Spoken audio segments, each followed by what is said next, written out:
Bismillahirrahmanirrahim. Assalamualaikum warahmatullahi wabarakatuh. Hello Genris, selamat datang di Genris Podcast Ramadan. Ruang cerita, refleksi, dan inspirasi untuk kita semua. Tanah Sulawesi, alam bukan sekedar bentang hijau yang kita lihat setiap hari. Ia adalah bagian dari adat, bagian dari kehormatan, dan bagian dari kehidupan masyarakat yang telah diwariskan dari generasi ke generasi. Pada kesempatan kali ini, kita akan bersama Kak Riswal. Kita akan diskusi tentang Ramadan, budaya, dan bumi Sulawesi. Ini akan menarik kita diskusi. Selamat siang Kak Riswal. Siang, Kak Ahmad. Apa kabar? Sehat? Alhamdulillah baik Kak Riswal. Alhamdulillah. Jadi sedikit informasi guys, kami ini adalah alumni dari kegiatan Forest Youth Force dari Pusat Generasi Pelestari Hutan atau kita biasa sebut dengan Genris. Oke, Genris ya. Jadi Genris Riswal ini asalnya dari Makassar ya kalau nggak salah. Namun lebih jelasnya mungkin saya persilakan kepada Bang Riswal untuk perkenalkan nama, kemudian peran dari di Genris serta kenapa menurut Bang Riswal budaya lokal itu penting dalam pelestarian alam. Silakan Bang Riswal. Ya. Assalamualaikum warahmatullahi wabarakatuh. Halo genre semua. Baik, di momen yang penuh berkah ini, kenalkan saya Rizwal, salah satu genris dari Kabupaten Maros. Kebetulan di beberapa waktu lalu bersama dengan teman-teman, salah satunya Kak Ahmad yang ikut bersama dalam program Forest Youth Force di Regional Sulawesi. Baik, untuk saya pribadi hari ini bergelut di salah satu lembaga lingkungan, tepatnya di Alam Lestari Indonesia. Kami beberapa tim dalam satu lembaga itu, kemudian berkarya di Lembaga Alam Lestari Indonesia. Tentunya ini menjadi salah satu gerakan untuk generasi muda ke depan. Seperti apa dan bagaimana cara bertindak dalam menghadapi mungkin ke depan krisis lingkungan, krisis apa dan semacamnya. Mungkin menarik yang apa yang disampaikan oleh Kak Ahmad tadi terkait dengan bagaimana sih sebenarnya peran budaya, peran kebudayaan ini, peran kearifan lokal di setiap daerah, khususnya di Sulawesi Selatan, khususnya di Sulawesi, memandang ekosistem dan pelestarian hutan itu. Namun ada beberapa hal yang mesti kita perhatikan di sini. Yang pertama, landscape Sulawesi Selatan itu bukan hanya tentang persoalan hutan, bukan hanya persoalan ekosistem darat, tapi landscape Sulawesi itu dia kaya di hutan, kaya di lautan, kaya di pesisir, dan tentunya memiliki di setiap wilayah ini memiliki peradaban, memiliki kebudayaan masyarakatnya tersendiri. Ya, mungkin saya coba masuk dari memberikan pengantar di salah satu daerah di Sulawesi Selatan. Itu tepatnya ada salah satu etnis di Kabupaten Bulukumba, suku Kajang. Di Kajang itu beberapa informasi terakhir, dia dianugerahi sebagai penjaga hutan terbaik di dunia. Nah, ada yang menarik di sini. Mengapa? Menariknya karena di momen tertentu, proses penebangan pohon di hutan mereka itu ternyata memiliki prosedur yang sangat ketat. Ketatnya di mana? Setiap orang, setiap masyarakat, ataukah setiap anggota adat di suku Kajang itu ketika mau menebang pohon, itu harus memiliki pohon pengganti. Jadi ada pohon penggantinya. Pohon pengganti inilah yang disiapkan oleh si orang ini yang mau menebang pohon sebelum menebang pohon. Jadi diganti dulu baru ditebang. Dan penggantinya itu 2 kali lipat. Begitu Kak Ahmad. Jadi penggantinya 2 kali lipat. Jadi kita siapkan 2 dulu pohon yang sebagai pengganti, baru kita tebang. Nah, seperti itu. Jadi pohon itu ya disiapkan ditanam dulu, baru kita tebang. Nah, setelah melalui prosedur itu, baru boleh menebang. Nah, seperti itu. Nah, itu di sisi selatan Sulawesi Selatan, tepatnya di Kabupaten Bulukumba dengan suku Kajanya. Nah, selain itu, Di salah satu daerah di Kabupaten Toraja, utamanya adat-adat Toraja, menariknya begini, mereka ada namanya prinsip talu lolona. Ini, mungkin ini dalam bahasa Toraja ya. Jadi mungkin lidah kita harus menyesuaikan dengan tradisi di sana.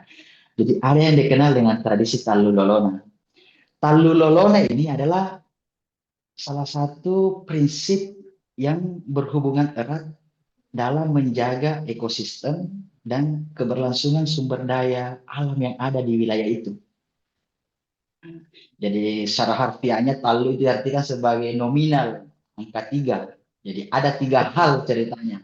Talu lolona ini diartikan sebagai 3 hal yang menjadi prinsip dasar dalam pelestarian ekosistem dan sumber daya alam yang ada di Kabupaten Toraja. Seperti itu. Yang pertama dari talu lolona itu adalah itu lolotau. Jadi ada namanya lolotau. Lolotau itu tahu itu dalam bahasa kita di sini. Bahasa itu manusia. Ya ya. Jadi lolotau itu adalah manusia. Jadi bagaimana sih peran manusia ini menjaga ekosistem ini, menjaga hutan?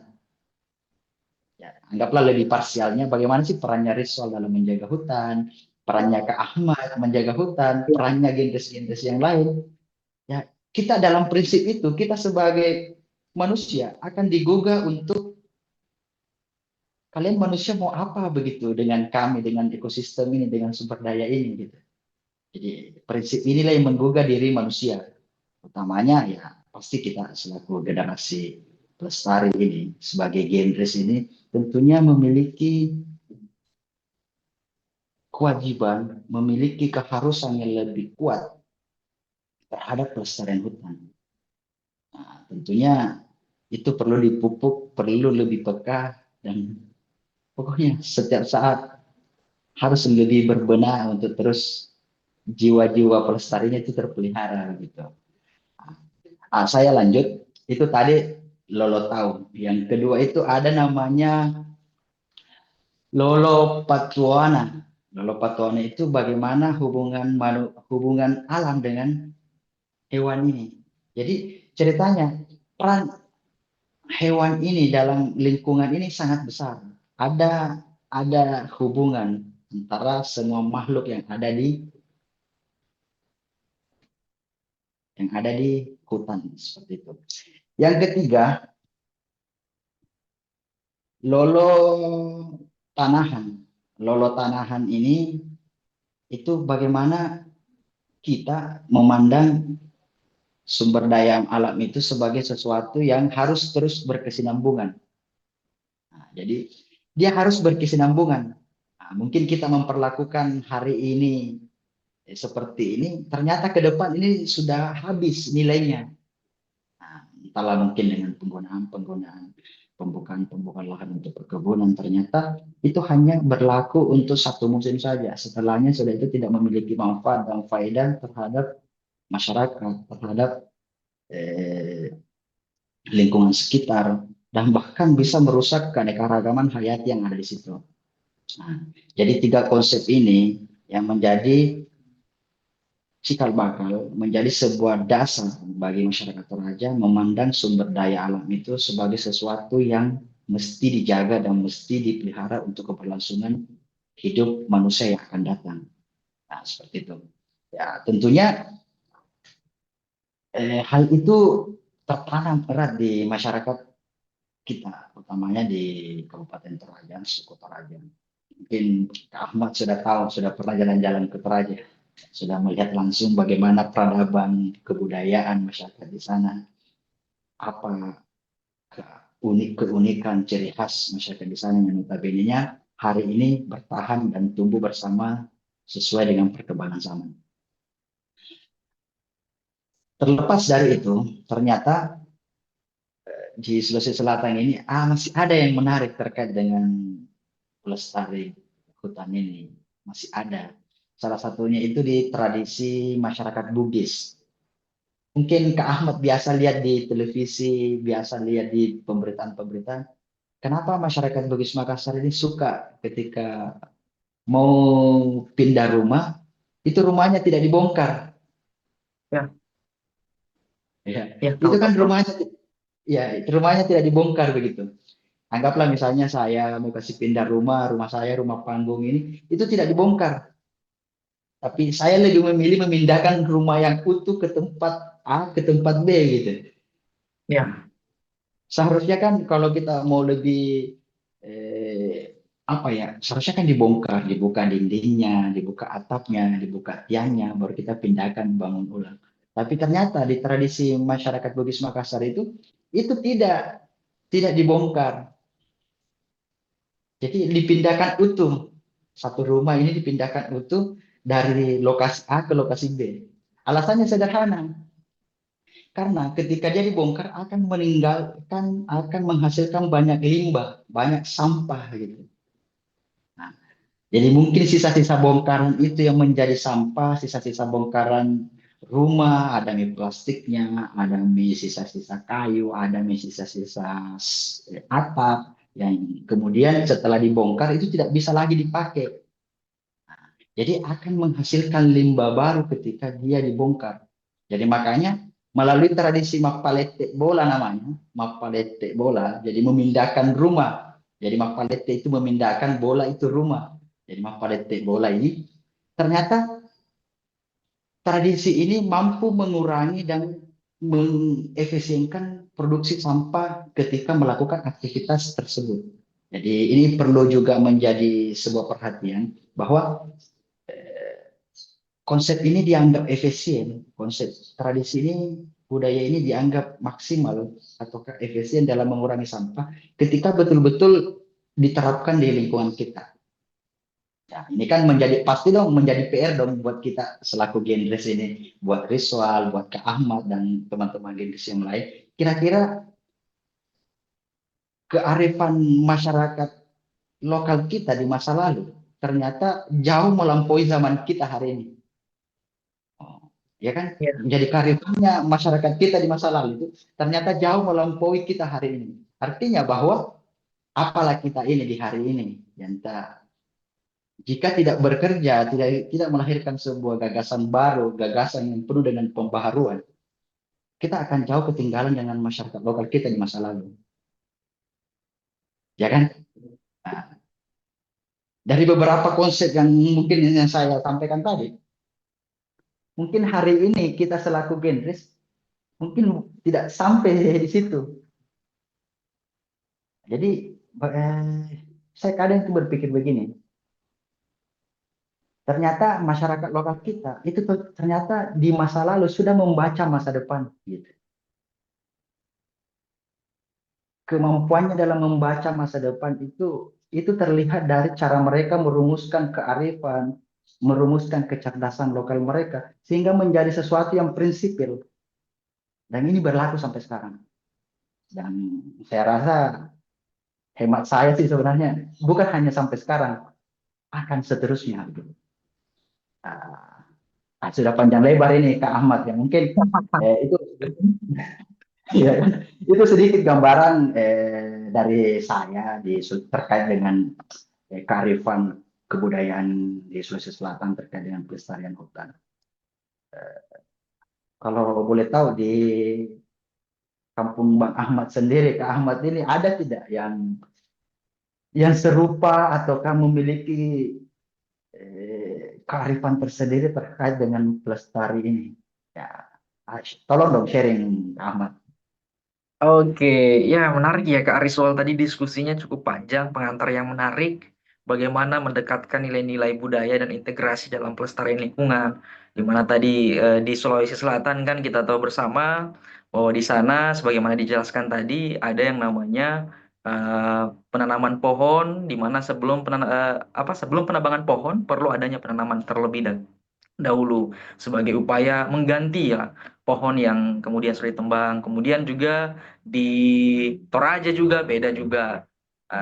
Dan Bugis Makassar juga punya nilai-nilai filosofis tersendiri. Nah, kami di Sultra ya, Sulawesi Tenggara, terlebih khususnya di saya kan wilayahnya itu ada di wilayah Kepulauan Buton. di mana wilayah Kepulauan Buton ini sukunya atau etnisnya itu adalah etnis Buton. Kami mengenal yang namanya hutan keramat. Hutan keramat ini diartikan sebagai salah satu kawasan hutan lindung yang dijaga dalam konteks masyarakat adat. Kenapa dijaga? Karena hutan yang dianggap keramat tadi dalam tanda kutip itu merupakan kawasan hutan warisan leluhur yang memiliki nilai-nilai sejarah. Misal, di sana terdapat makam makam leluhur kami yang ada di Buton. Kemudian juga di sana ada cagar budaya, ya. Misalnya ada benteng yang disusun rapi, yang kemudian ini dikeramatkan. Kalau kita biasa bilang ada istilah kaumbo. Nah, kaumbo ini adalah bentuk larangan, bentuk batasan bagi kami masyarakat untuk melakukan aktivitas di sana. Jadi tidak sembarang orang melakukan aktivitas di sana. Hanya orang-orang tertentu, kemudian dalam waktu-waktu tertentu saja. Ini menarik karena dengan adanya pelestarian hutan dalam konteks pendekatan nilai-nilai budaya tadi, dengan melakukan yang namanya istilah hutan keramat, itu masyarakat membatasi aktivitas mereka di tengah hutan. Sehingga ya tentunya hal ini berdampak pada pelestarian hutan. Jadi orang-orang untuk misalkan sekarang marak ya namanya illegal logging ya. Orang menganggap bahwa mencari kayu di hutan itu adalah hal yang wajar untuk mungkin kebutuhan rumahnya, ya, pembangunan rumah dan lain sebagainya. Tapi kalau ada hutan keramat ini, kawasan-kawasan tertentu ini menjadi terjaga. Walaupun memang tantangan illegal logging itu tidak bisa kita pungkiri terus mengancam kawasan hutan kita. Nah, kemudian yang kedua, ini kita bergeser ke wilayah daratan. Di wilayah daratan, khususnya di wilayah Konawe Kepulauan, kita biasa sebut Pulau Wawoni'i, mungkin teman-teman sering dengar, karena ini adalah salah satu kawasan yang sekarang eksis di dunia pertambangan, dengan kawasan luas yang sangat kecil, ya, pulau yang sangat kecil yang tidak layak untuk ditambang, tapi hari ini masuk tambang. Tapi di sana ada satu hal yang menarik, yang kemudian saya akan bahas, bahwa di sana itu kalau mau nikah, ada syarat wajib untuk menyumbang atau memberikan mahar, ya istilahnya mahar lah, kepada sang mempelai wanita dalam bentuk pohon. Pohonnya ini tapi ditentukan, di sana pohonnya pohon kelapa. Ini sebagai bentuk penghidupan masyarakat setempat, di mana sebagai salah satu syarat untuk menikah harus ada syaratinya. Syaratinya itu adalah syaratnya harus ada pohon kelapa.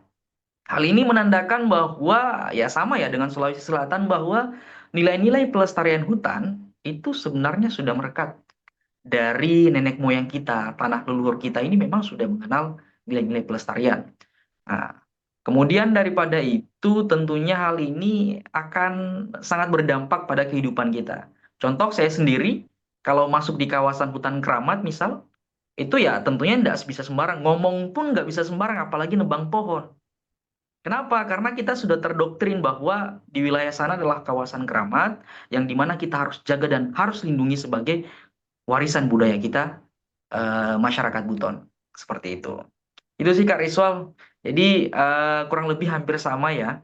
Tapi di selatan memang ada menarik tadi ada 3 subtopik ya, sub pembahasan yang kemudian ya diangkat ke Ariswal.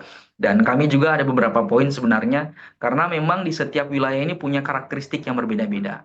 Ya saya di Sulawesi Tenggara, khususnya di wilayah Buton itu wilayahnya wilayah kepulauan, ada bentang pesisir dan masyarakat di sini menariknya dulu itu masyarakat yang hidup di kawasan hutan. Jadi sebelum penjajahan, masyarakat kita, nenek moyang kita itu tinggalnya di hutan. Mereka hidup di hutan. Namun kemudian ada perintisan jalan ya di zaman itu, kemudian masyarakat dipaksa untuk turun ke daerah pesisir untuk memenuhi kawasan pesisir. Nah, tapi sampai hari ini lahan-lahan mereka, kampung lama istilahnya, kampung lama mereka itu masih terjaga dengan baik. Seperti itu Kak Riswal, ya menarik ya.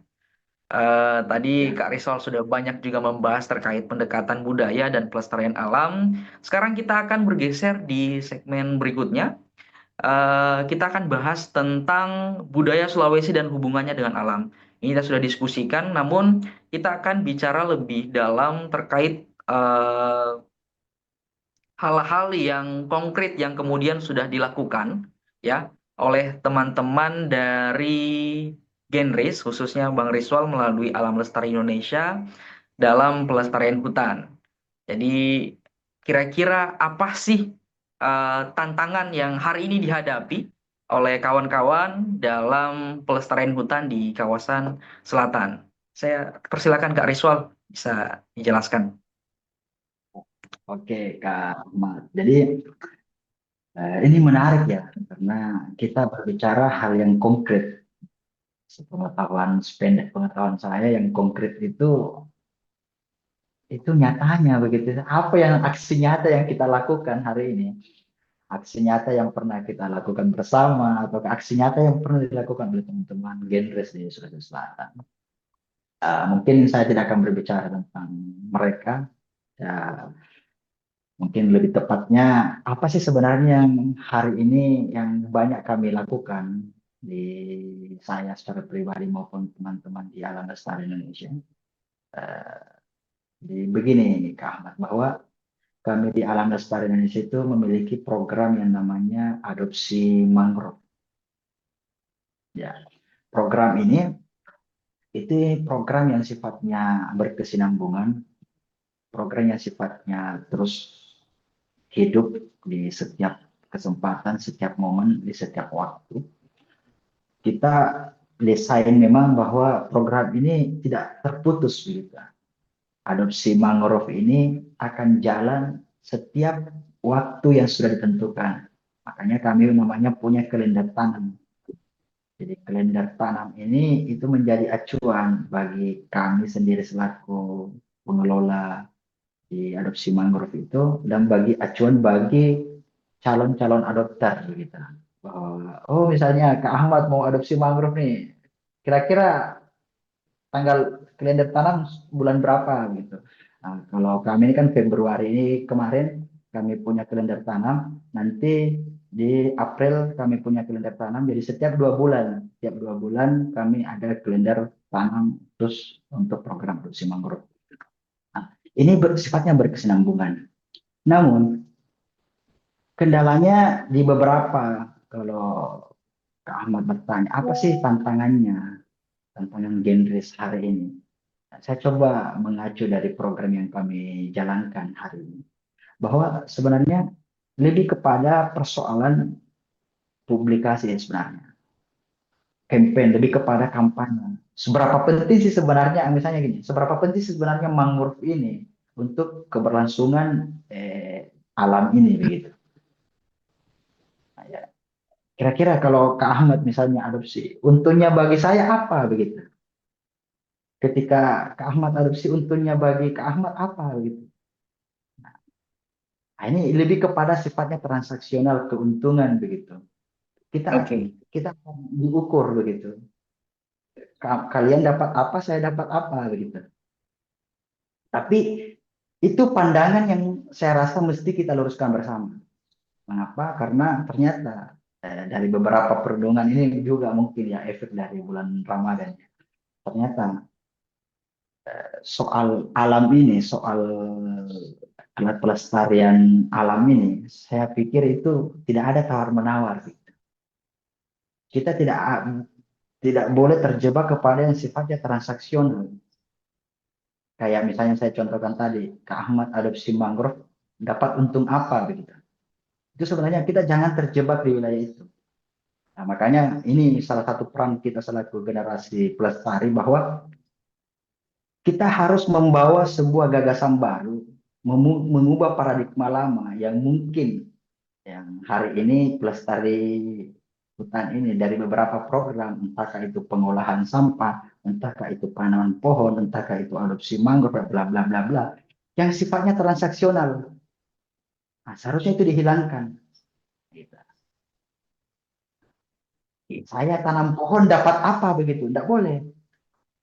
Nah, kita selaku generasi pelestari harusnya mampu luruskan bahwa menanam itu tidak mesti harus dijawab dengan hal-hal yang sifatnya transaksional. Ya, menanam hari ini bukan untuk ritual begitu, bukan untuk generasi hari ini, tapi generasi pelanjut. Masa-masa depan yang akan datang kita mesti tawar. Kan tidak. Justru seharusnya kita berbenah begitu bahwa apa yang kita lakukan hari ini semestinya itu efeknya berdampak ke masa yang akan datang.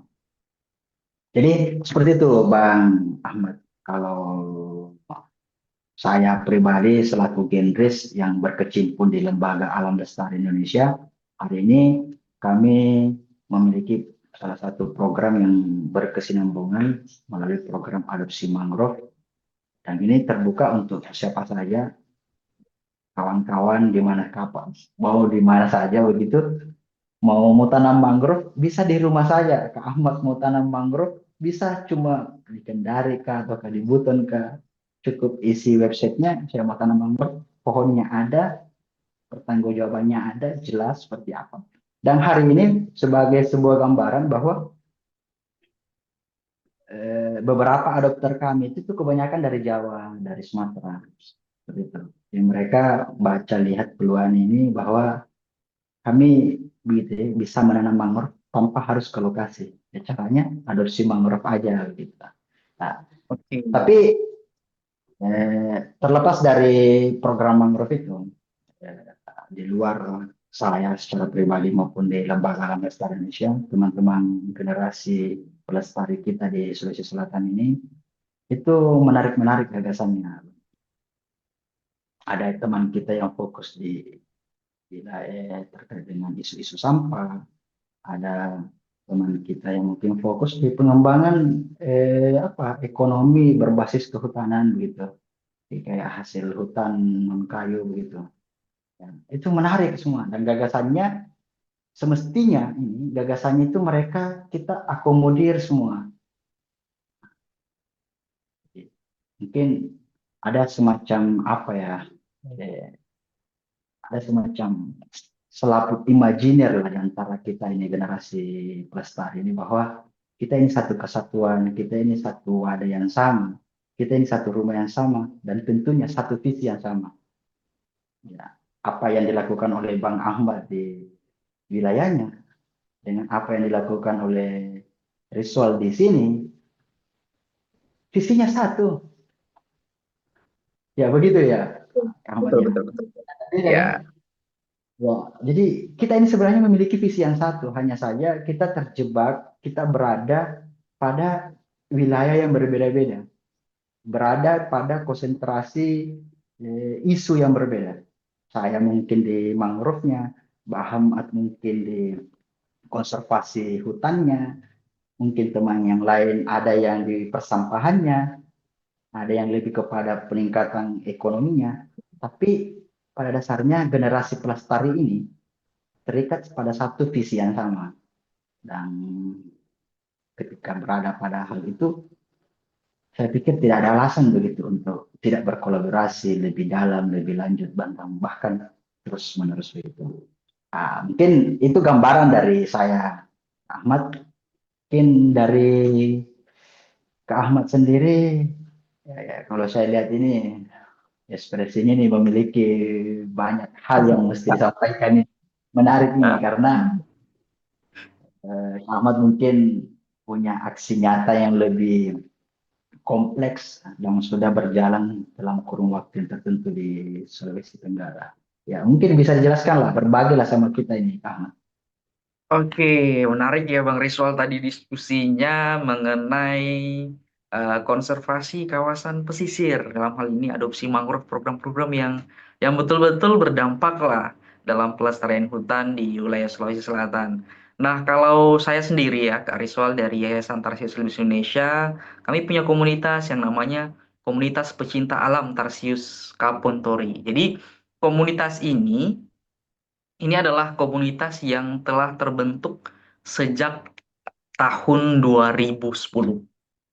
Jadi anak-anak muda di wilayah kami saat itu sudah mulai sadar nih akan pentingnya pelestarian hutan di tahun 2010. Bahkan cikal bakal lahirnya organisasi ini sudah lahir di tahun 2006 kalau tidak salah.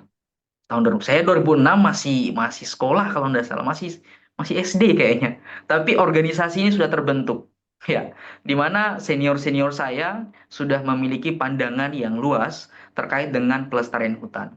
Lahirlah yang namanya komunitas pecinta alam Tarsius Kapontori, dan kemudian di tahun 2019 terbentuk yang namanya Yayasan Tarsius Celebes Indonesia untuk menaungi organisasi kami. Jadi seperti itu. Nah, eh, terkait dengan aksi nyata yang kami lakukan, sebenarnya kami ada satu fokus ya. Fokus kami yaitu adalah yang pertama, pemberdayaan pemuda, ya. Yang kedua, yaitu konservasi hutan.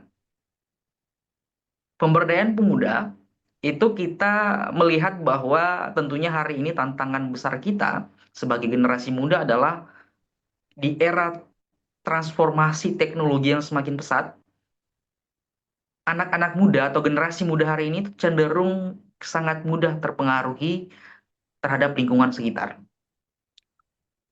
Aktivitas yang mereka lakukan cenderung melakukan aktivitas yang tidak terkontrol, tidak terarah. Nah, makanya penting adanya pemberdayaan pemuda. Nah, kemudian yang kedua, konservasi hutan. Jadi konservasi hutan ini adalah bagian dari upaya untuk menindaklanjuti atau mengamankan atau ya bisa dibilang menjagalah kawasan hutan kami, karena kami kebetulan berada di wilayah yang berbatasan langsung dengan kawasan konservasi, yaitu Suaka Marga Satwa Lambu Sango, dan di bagian atas sedikit kami sangat dekat dengan kawasan Cagar Alam Kakenawe, di mana di dalamnya memiliki keanekaragaman flora dan fauna ya yang sangat beraneka ragam di wilayah Sulawesi. Khususnya banyak hewan-hewan endemik ya, ada tarsius. Organisasi kami masih ada di sini. Hewan-hewan tarsius, ada anoa, ada tanaman-tanaman yang lainnya itu yang memang sampai hari ini masih dijaga kelestariannya. Jadi tugas kami itu selain pemberdayaan pemuda adalah pelestarian lingkungan atau pelestarian hutan di kawasan konservasi. Seperti itu. Nah, untuk program yang kemudian kami lakukan, ini sebenarnya menjawab tantangan yang terjadi hari ini. Dalam beberapa tahun terakhir, ya, komunitas kami ini rutin atau sering mendapatkan laporan dari masyarakat terkait dengan adanya kasus illegal logging di kawasan hutan.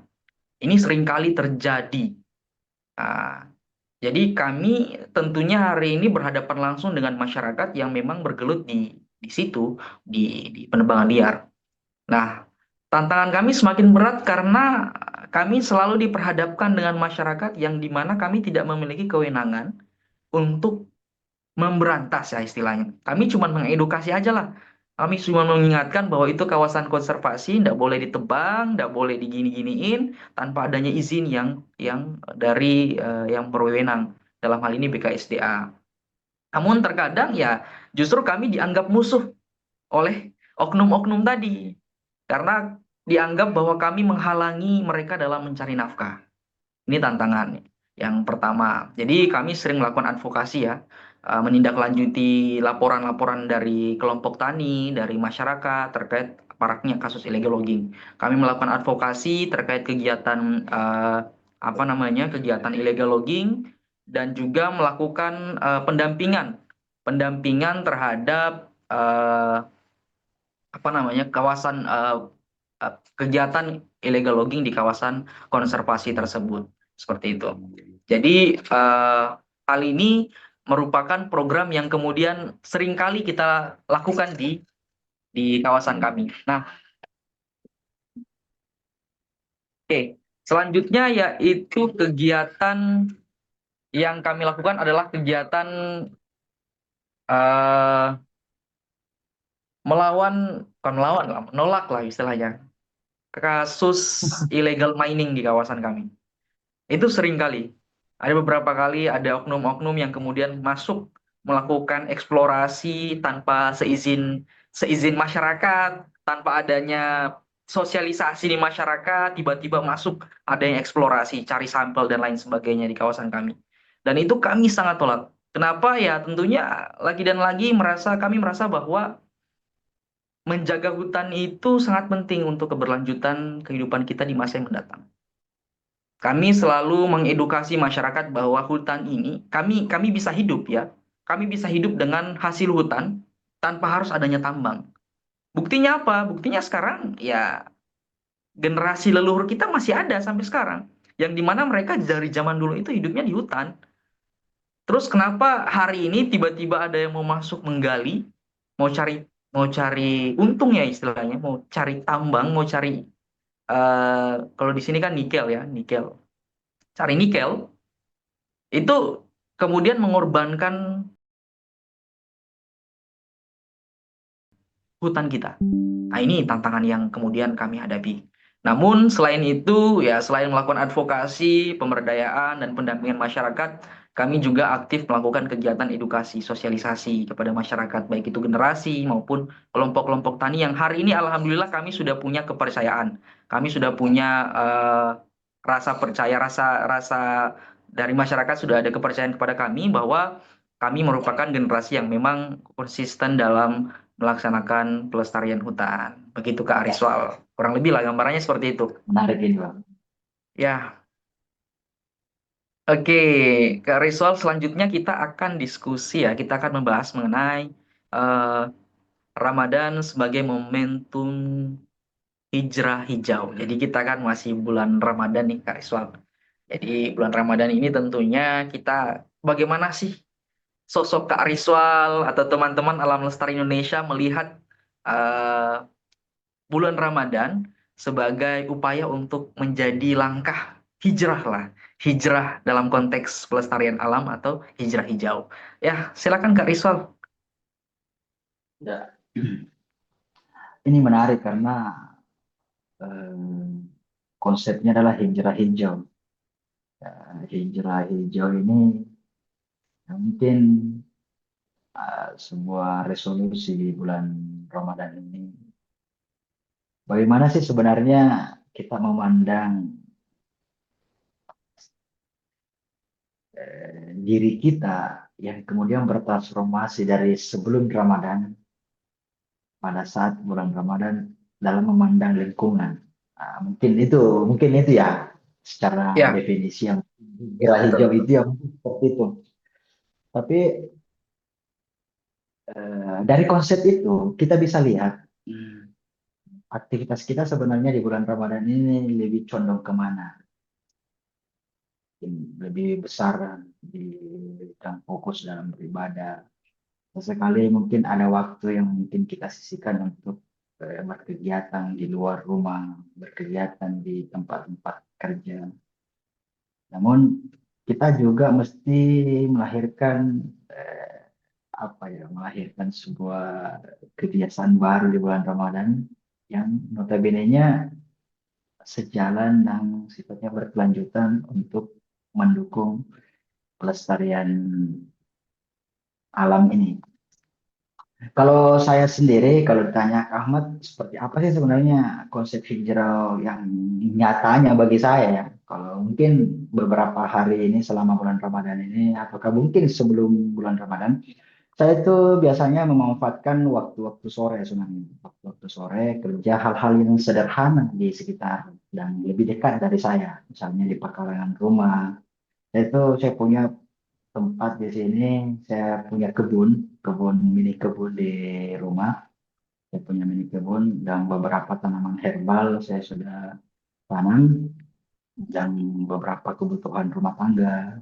Yang saya juga punya ayam, pelihara ayam. Jadi Oke. ada ada kesinambungan begitu ya.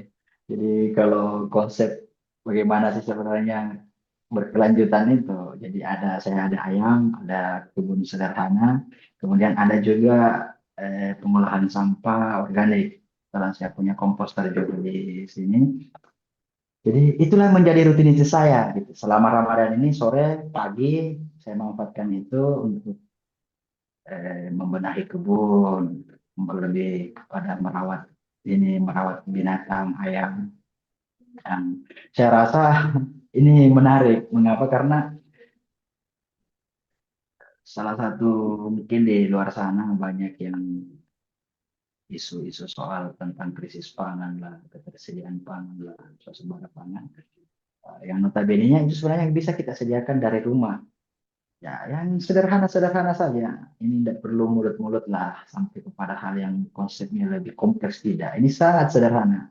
Punya Tidak punya lahan, tapi punya niatan yang baik, kan bisa menggunakan media apa saja. Bisa pakai planter bed, bisa pakai karung bekas, bisa pakai apa ya, botol-botol bekas untuk coba berkebun.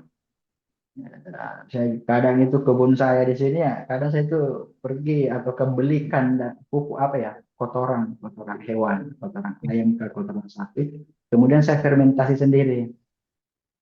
Nah, ini terus media tanam pupuk kandang ya. Jadi alhamdulillah yang kebun kami di sini yang kami konsumsi itu semuanya organik, tidak ada yang pupuk kimia, semuanya organik. Jadi ya, meskipun sederhana, daya produksinya masih sangat kecil, tapi produk yang dihasilkan itu sesuai lah, ya, sesuai dengan selera ya, kita ini coba organik, yang organik ya.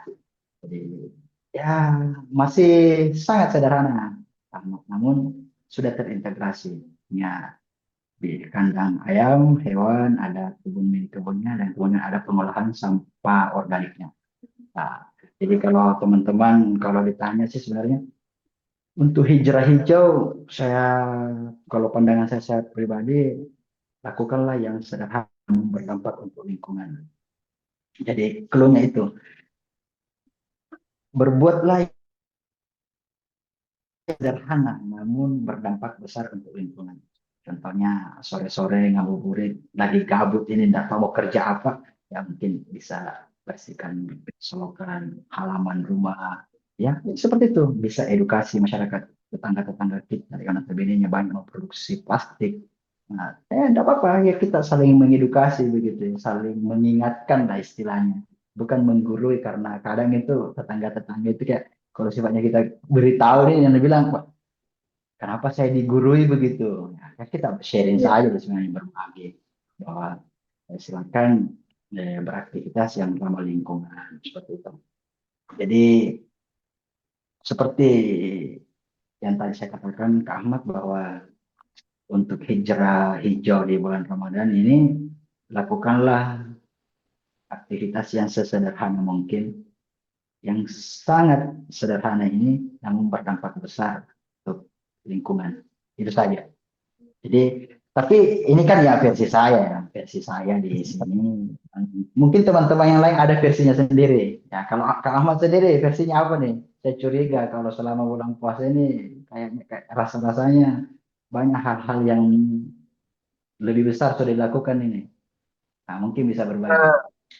Ya, Kak Risol ya. Jadi menarik tadi Kak Risol sebenarnya sudah bahas tentang aktivitasnya, kesehariannya di rumah, seperti apa, integrasinya dengan bagaimana menjaga lingkungan. Itu menarik sih. Tapi kalau saya sendiri ya, secara pribadi ya, melihat konsep hijrah hijau, ketika kita melihat di bulan suci Ramadan ini, tentunya kita tidak hanya belajar menahan lapar dan haus, di mana lebih dari itu, ya di bulan Ramadan ini mengajarkan kita tentang tanggung jawab, tentang amanah, dan tentang bagaimana kita menjaga keseimbangan kehidupan. Ah, kalau saya pribadi melihatnya, bagaimana caranya kita mengintegrasikan konsep hijrah hijau dengan bermuhasabah diri.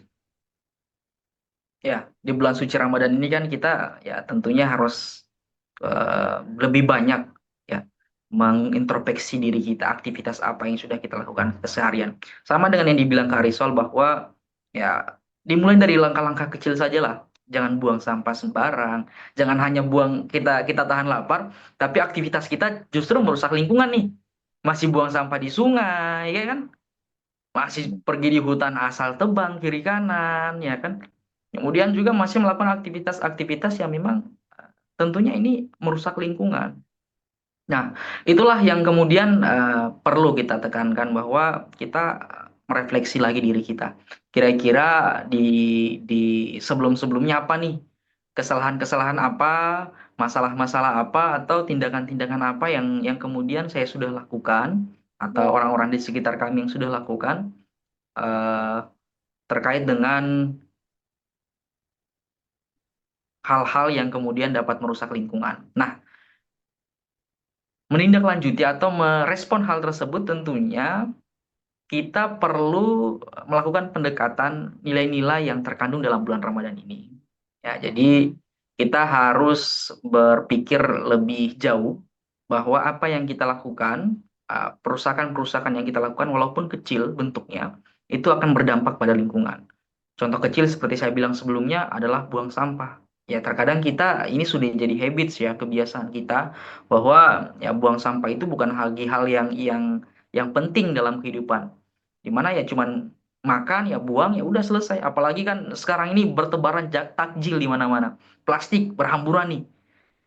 Tingkat produksi plastik ya, penggunaan plastik semakin hari ya semakin meningkat. Kenapa ya? Kiri kanan ini udah pada jual takjil nih, udah jual pisang hijau, ada yang jual es buah, ya kan? Ya semua masih menggunakan plastik. Nah, coba kebiasaan-kebiasaan seperti ini cukup kita buang sampah pada tempatnya lah.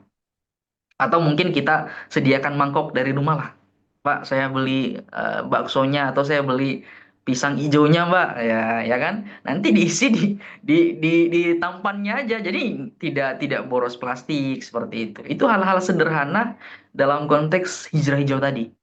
Jadi hijrah hijau ini bukan hanya menahan lapar, menahan haus ya, tapi juga bagaimana kita menahan diri kita untuk tetap menjaga lingkungan sekitar. Ini ya bukan hanya dari saya pribadi, tapi untuk kita semua. Jadi sebenarnya ya penting ya kita melihat hal ini.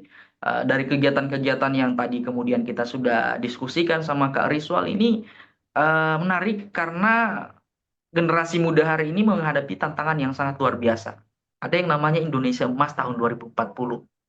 Nah, pertanyaannya hari ini, apakah kita akan mencapai keemasan Indonesia pada saat itu, atau kita justru malah menjadi apa ya masalah bagi Indonesia ini? Anak muda sekarang justru jadi masalah karena ya tidak adanya skill, tidak adanya kepribadian yang baik, kemudian tidak adanya talenta dalam menghadapi kehidupan di masa mendatang. Apalagi dalam pelestarian hutan ini kan kita bicara bukan hari ini.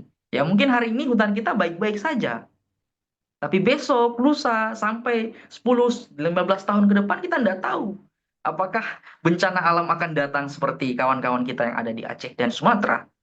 Atau mungkin kita sama seperti kawan-kawan kita yang berada di wilayah lain yang hari ini sudah tergerus wilayahnya dengan kerakusan ya, bisa dibilang seperti itu. Keserakahan, ego sentral yang kemudian dibawa untuk mendapatkan keuntungan sendiri. Ya, seperti itu. Itu menarik sih menurut saya. Jadi hijrah hijau ya penting untuk kita semua di bulan Ramadan ini. Oke, Bang Rizwal, kita sudah banyak membahas terkait dengan tema kita pada hari ini. Jadi kita mulai tadi dari pendekatan budaya dan juga pelestarian hutan, sampai kita bicara soal program aksi nyata yang kita sudah lakukan, tantangan apa saja yang kita hadapi, itu sama-sama memiliki masalah yang kompleks. Ya, jadi tentunya kita sebagai generasi, apalagi kita genris ya di bawah naungannya Pusgenri nih, kita punya beban dan tanggung jawab bukan hanya kita pribadi tapi ya peran kita semua, siapapun yang ada di muka bumi ini sebenarnya ya punya tanggung jawab yang sama bahwa kita sama-sama menjaga hutan kita. Namun sebelum kita akhiri nih Bang Riswal, ada mungkin closing statement atau ya kata-kata terakhir lah terkait gimana nih Bang Riswal melihat generasi muda dan juga pentingnya, serta bagaimana sih Bang Rizal mau mau ngajak kawan-kawan kita mungkin generasi lain untuk terlibat dalam pelestarian hutan. Silakan Bang Rizal. Sebagai closing statement pada perbincangan kita hari ini, yang pertama saya ingin mengatakan bahwa kearifan lokal kita di masa lalu, apa yang diwariskan oleh leluhur kita, ternyata kita nikmati hari ini sebagai sesuatu yang sangat istimewa, sebagai sebuah kekayaan intelektual, sebagai sebuah kecerdasan lokal yang sangat luar biasa. Kita sejatinya hari ini tentunya harus memiliki kebanggaan tersendiri bahwa di masa lalu leluhur kita ternyata mampu memprediksi apa yang akan terjadi hari ini. Ya, sehingga menyiapkan hal-hal yang sangat fundamental berupa prinsip, berupa kecerdasan yang notabene hari ini kita nikmati secara bersama. Dan yang kedua, sebagai generasi pelestari tentunya kita harus memiliki jiwa dan semangat terhadap pelestarian alam ini yang sangat luar biasa. Mengapa? Karena kita adalah garda terdepan, kita adalah eh, apa ya, sebagai generasi kita harus menjadi pelopor di masa yang akan datang, masa hari ini, dan sebagai penyemangat untuk generasi kita sesamanya bahwa kita harus memiliki jiwa dan semangat yang lebih utamanya gagasan ya, intinya gagasan dan karya untuk alam ini. Saya pikir tak ada sebuah aksi yang betul-betul bisa terjalin dengan baik tanpa sebuah kolaborasi yang baik pula. Tentunya, ayo para genre semua kita berkolaborasi. Ya, hari ini saya banyak berkecimpung di wilayah pesisir dan aktivitas rehabilitasi yang lainnya. Teman-teman ada yang berkecimpung di wilayah eh, sustainability, kehutanan, perkembangan dan semacamnya, ekonomi. Ayo kita berkolaborasi bersama begitu. Jadi kita membangun simpul yang sama bahwa kita ingin melihat Indonesia ini, hutan Indonesia, alam Indonesia lebih baik di yang akan datang. Mungkin itu saja yang sempat saya sampaikan sebagai closing statement. Mungkin Mbak Ahmad, saya kembalikan. Oke, Bang Riswal. Jadi menarik ya, mengajak kolaborasi di dalam pelestarian hutan, pelestarian alam tentunya.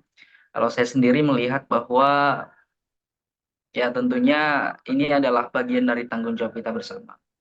Hutan ini bukan hanya tanggung jawab kami sebagai pegiat lingkungan, pegiat pelestari hutan, tapi merupakan bagian dari tanggung jawab kita semua, seluruh masyarakat. Karena apalah artinya kami yang selalu menggaungkan pelestarian hutan, yang selalu menggaungkan kecintaan terhadap lingkungan, tapi kalau orang-orang di sekitar kita masih acuh tak acuh terhadap pelestarian lingkungan, terhadap pelestarian hutan. Maka dari itu ya tentunya melalui kesempatan ini ya, melalui podcast ini saya ingin menyampaikan kepada seluruh masyarakat Indonesia ya, untuk marilah kita cintai lingkungan kita, marilah kita jaga lingkungan sekitar kita, marilah kita lindungi alam kita. Tentunya ini adalah bagian dari upaya untuk berkontribusi terhadap keberlanjutan kawasan hutan kita. Karena ya lagi dan lagi tantangan kita hari ini bukan bukan siapa-siapa tapi adalah ego kita sendiri. Di mana terkadang kita cenderung ceroboh, terkadang cenderung terlalu ego untuk melakukan aktivitas-aktivitas yang tentunya dapat merusak lingkungan. Merasa bahwa hal itu tidak penting, mengesampingkan hal-hal yang tentunya justru berdampak terhadap lingkungan. Kaitannya dengan budaya tentunya, ya, generasi kita sekarang ini sebenarnya tinggal mengemas lebih lanjut ya, mengembangkan terkait dengan nilai-nilai budaya leluhur kita yang kemudian sudah ada sebenarnya sudah zaman dahulu dari zaman dahulu. Kalau Kak Risol ada penanaman pohon sebelum menebang, itu menarik. Kenapa kita tidak lanjutkan dengan program yang lebih besar? Artinya ya kita sebagai generasi muda ya tentunya menindaklanjuti dari apa yang kemudian sudah dilakukan yang positif tadi. Kemudian saya juga di Sulawesi Tenggara, kami ada yang namanya hutan keramat. Kenapa kita tidak lindungi? Kita jaga bersama. Kalau ada yang masuk, ya kita sama-sama lawan. Jangan justru kita yang dibentrokan gitu. Masyarakat yang dibentrokan. Itu. Jadi ya kurang lebih seperti itu sih Bang Rizwal. Namun Bang Rizwal kita sudah banyak diskusi nih, kurang lebih sejam lebih kayaknya ini kita sudah diskusi mengenai apa yang kita perbincangkan pada hari ini. Harapan kami tentunya tidak lain dan tidak bukan bahwa semua kita sebagai generasi dan seluruh masyarakat Indonesia turut terlibat dalam pelestarian lingkungan, baik hari ini, esok, dan di masa yang mendatang. Jadi itu saja mungkin yang dapat saya sampaikan. Kita akhiri ya Bang Rizwal ya. Kita akhiri Ya, podcast kita pada hari ini. Lebih dan kurangnya mohon dimaafkan. Assalamualaikum warahmatullahi wabarakatuh. Salam lestari.